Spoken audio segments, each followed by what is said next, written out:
So yeah, a few things I wanted to talk about. One of them is the reality of American YouTubers, particularly American e-tubers, those of us who do the electronical, educational sort of edutainment type content, e-tubing as we call it. Those of us who have YouTube channels that are based in America, it's a fraught time because, like most YouTubers, majority of my audience, probably like 55, 60% of all the people that watch my videos are not in the United States. This is a very difficult time to be living in America, making content that you're really trying to send out to the world.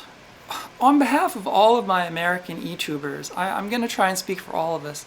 I just want to say, I'm sorry. I am so sorry. I apologize wholeheartedly. America's being mean to you, and I'm just so sorry. America's kind of a nutty place. I mean, we've always had kind of a crazy streak, but America's got Alzheimer's now, and so it doesn't know who it is, and it forgets about the past. It's kind of stuck in all of its worst moments, and it's got delusions of grandeur, and it's got persecution complex. It's kind of stuck in its own kind of psychosis, and people like me, we're like the little red corpuscles that are just floating around in the bloodstream of a person that's completely lost their mind, and what are we gonna do? What are we gonna do? The only thing that we can do as Americans is just ride it out, just like you. We don't have any power. We're just stuck here, just like you're stuck there, and everything that when you turn on the news and you're just staring at your screens with your mouth agape, thinking WTF.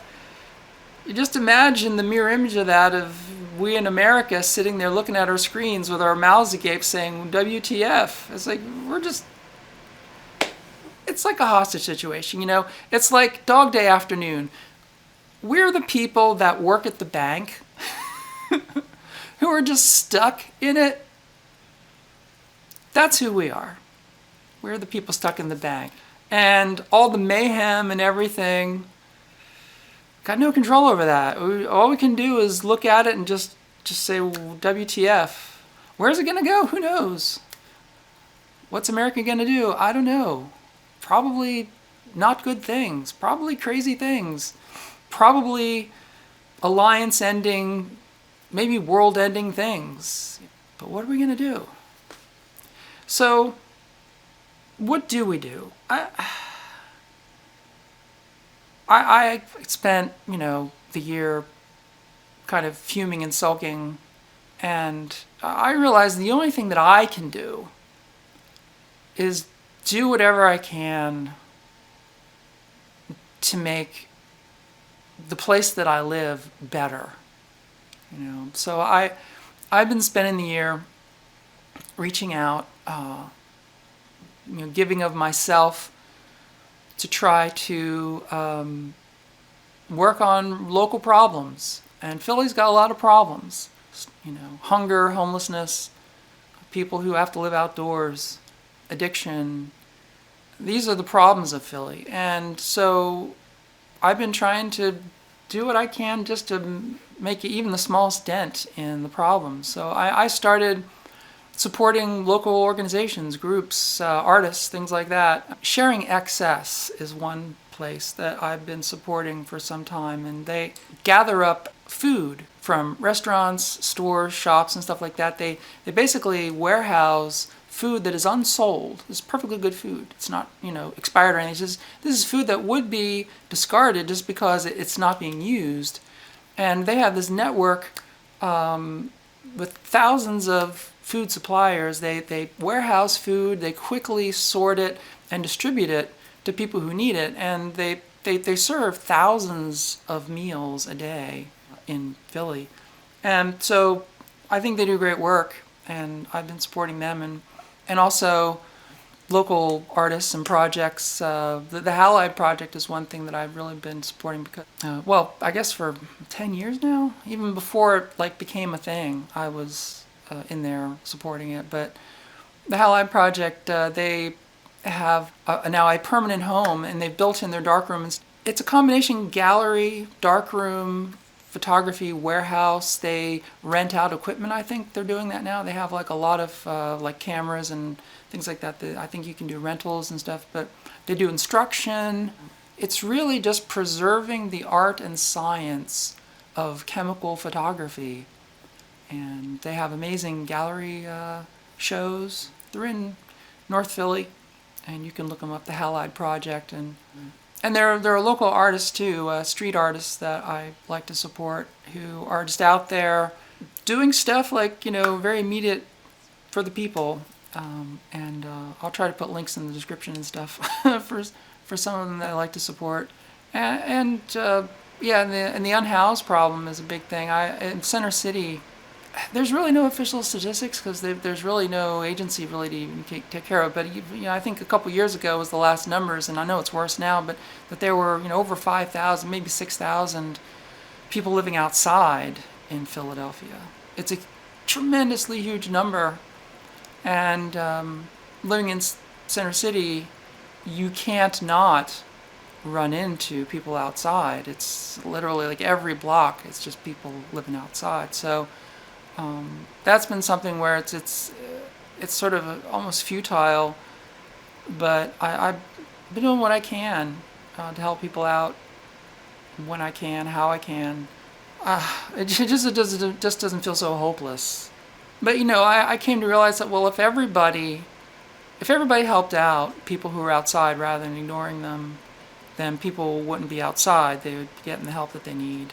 And, if we cared as a society, we wouldn't have people who were living outside because we would take care of people. We certainly are a country that's wealthy enough to take care of everybody.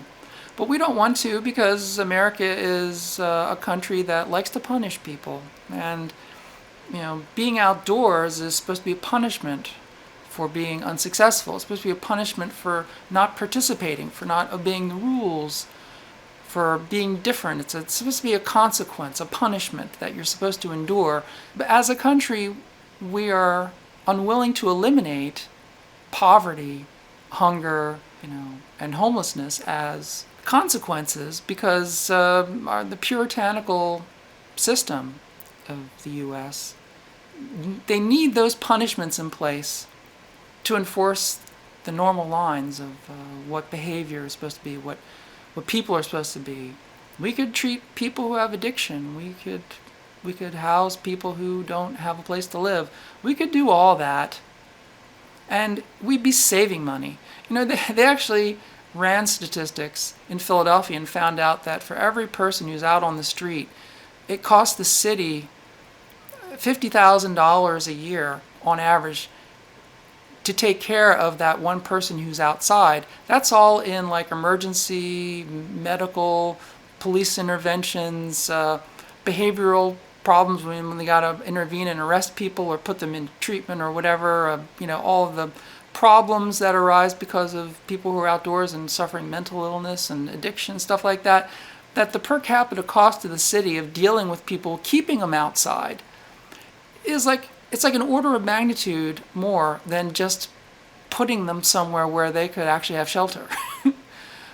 But we prefer to do it that way in America because it's just like the prison system. It's like when you look at the amount of money it takes to actually keep someone incarcerated, especially for like a drug offense or something that's like non-violent, like they stole a candy bar or something, and so pay $70,000 a year to keep them in jail for what? As a society, we love to throw money at punishing people rather than just solving problems.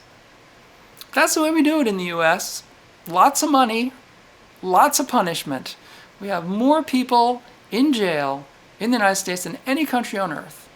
We have the highest per capita prison population. We have more prisons, we have more prison cells.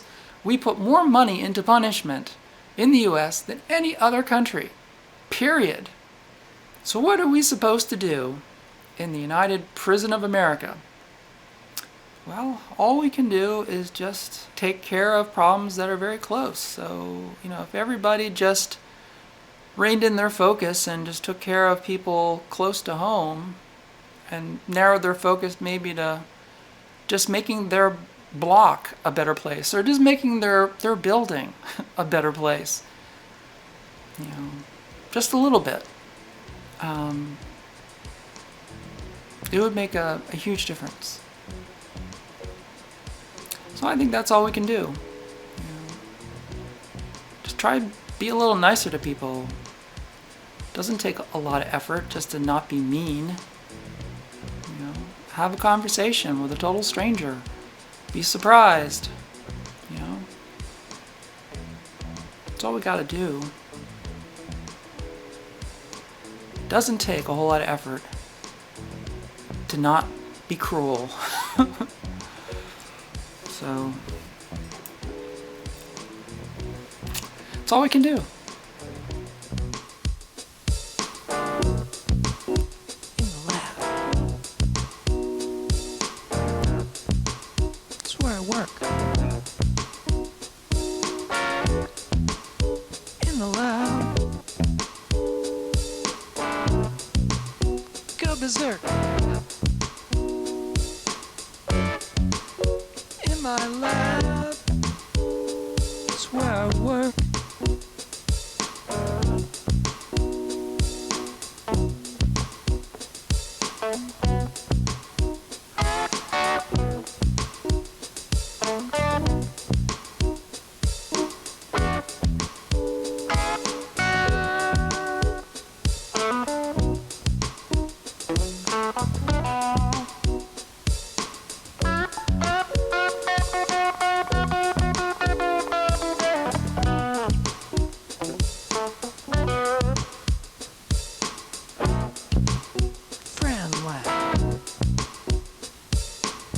That's what you're watching.